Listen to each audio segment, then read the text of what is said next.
Pemirsa, kisah asmara penyanyi cantik Bunga Citra Lestari dengan almarhum suaminya Ashraf Sinclair hingga saat ini masih jadi sorotan publik yang menyentuh hati. Kepergian almarhum yang begitu tiba-tiba membuat BCL dan sang putra, Noah Sinclair, sangat kehilangan. Namun, lambat laun BCL harus bangkit dan move on menjalani hidup bersama sang putra tanpa suami di sisi. Tak jarang untuk mengurai kerinduan pada almarhum suaminya, BCL rutin berziarah ke makam Ashraf, didampingi sang putra dan teman-teman dekatnya.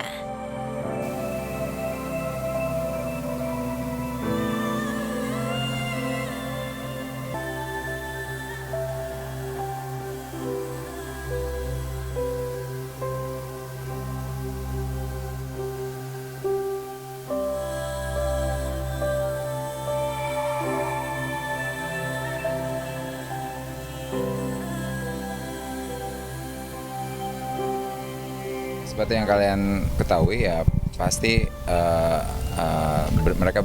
Bunga berusaha buat menerima dan segala macam, ikhlas dan berusaha untuk terus menjalani hari-harinya dengan Noah ya saat ini ya. Wah itu sering banget ya, maksudnya di saat ada kesempatan, ada rasa kangen dan segala macam pasti kita selalu mengunjungi Ashraf ke sini. Ashraf bukan cuma punya Bunga dan punya Noah, punya teman-teman, punya sahabat dan segala macam, dan biasanya kita bareng kok. 18 Februari kemarin, tepat 1 tahun almarhum Ashraf pergi untuk selama-lamanya. Banyak kenangan indah yang ditinggalkan almarhum untuk BCL dan Noah. BCL pun kini sudah bangkit dan menjadi pribadi yang kuat. Iya 1 tahun ya. Iya nanti malam ya, hanya keluarga dekat dan semua Zoom. Nah, sekarang ya mulai membiasakan diri juga kan untuk balik ke hidup normal juga kan.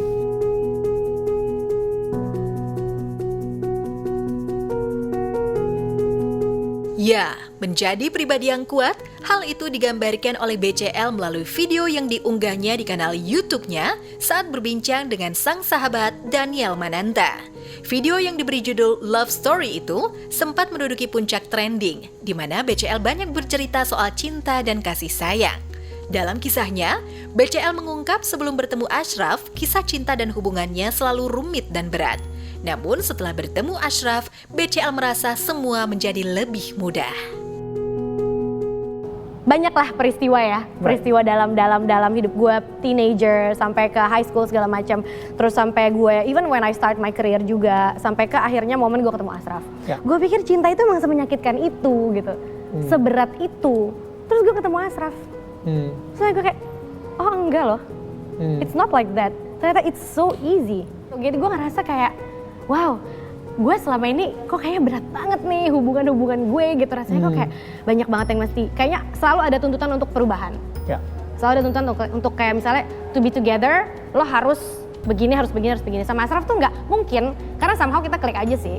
Mungkin, I'm not saying that Ashraf is probably not a perfect guy, but it's perfect for me. Ya Bunga orang yang sangat kuat ya, dia melewati prosesnya dengan sangat kuat dan tabah, bukan larut dalam kesedihan. Seperti yang kalian lihat lah di seminggu lalu kita ngeluarin interviewnya dia dengan Daniel. Kalau teman-teman lihat ya itu gambarannya dia, itu fasenya dia. Kita itu namanya proses ya, namanya orang dari jatuh. Ini kan musibah buat semuanya, berusaha menerima, buat pasrah dan segala macam ya kan. Ya pastinya bangkit itu salah satu kunci yang emang semua orang harus bangkit, nggak boleh larut dalam kesedihan gitu loh. BCL juga mengungkap Ashraf adalah partner hidupnya yang sangat klik dan seorang pejuang sejati.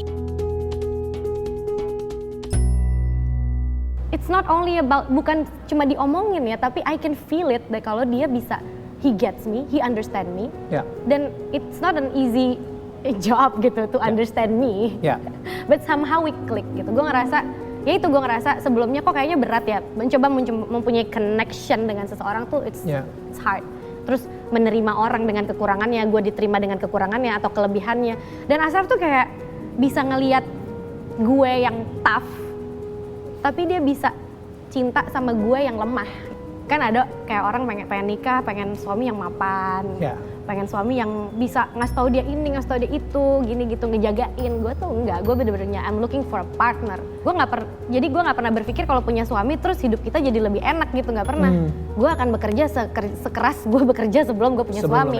Dan apapun itu gue harus bisa sendiri, gue have to be independent. Oke. Dia akan berjuang buat hidupnya, buat orang yang dia cinta. Itu aja sih yang gue lihat. Tak hanya itu, untuk kali pertama dalam video itu, BCL menceritakan kronologi sebelum Ashraf pergi untuk selama-lamanya. Lo bayangin gak gue ngomong sama anak gue gimana? Pertama kali, kita di rumah sakit. Yeah. Anak ini dengan harapan datang ke rumah. Gue berdua nih, Ashraf di mobil, gue sama Noah. Temen gue nelpon, gue bilang kayak Ashraf udah gak ada deh. Anakku cuma kayak, Mami don't say that, jangan ngomong kayak gitu. Kita kan nggak tahu, ya kita ke rumah sakit. Rumah sakit bisa nolongin, harusnya bisa. Kalau memang masih bisa, kalau nggak bisa, nggak bisa. Gue bilang gitu. Ya udah kita ke rumah sakit, datang dibawa, dokternya juga ngeliatin gue udah kayak, sebenarnya sih udah nggak ada gitu kan, cuma dia kayak, yaudah kita coba. Gitu. Gue udah feeling the moment gue menemukan Ashraf di tempat tidur tuh gue udah tahu.